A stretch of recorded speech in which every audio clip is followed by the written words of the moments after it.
Third golden rule for the Platinum PA would have to be the blame game. Now, we all like blaming somebody else, and by extension thinking that increases our capital, that increases our credit worthiness, and that increases who we are.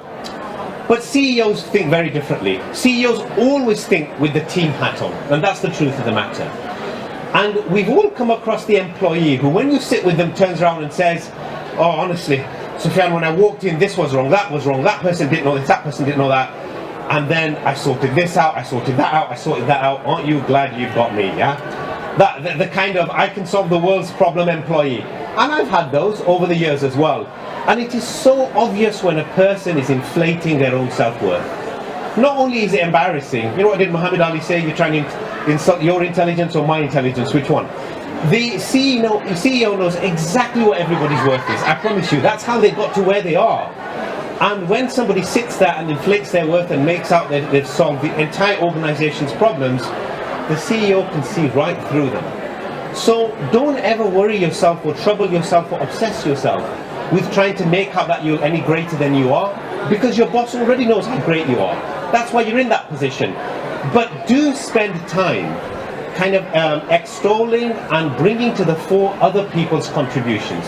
When somebody genuinely has done something really decent and worthwhile in the organization, make a point of mentioning it to the boss, that this person was really good at this. Because one, your boss thinks the honesty in the individual I'm dealing with is fantastic. They're not just interested in me knowing how great they are, actually they're well and truly willing to tell me how good everybody else is as well.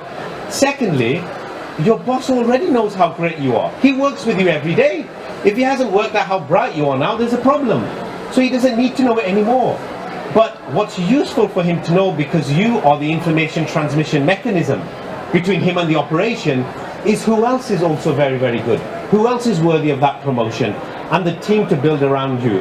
In a sense, you're a key responsibility center for the CEO.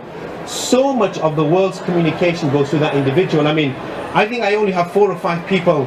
I just mentioned something to you of there's 1.7 billion Muslims on earth, and in the most recent analysis they named me amongst the 500 most influential in the world.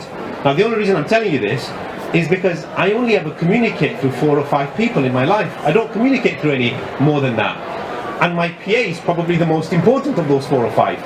And in your world, you are almost certainly the most important person your boss communicates through. So there's a reverse corollary to that communication, meaning they don't just communicate through you.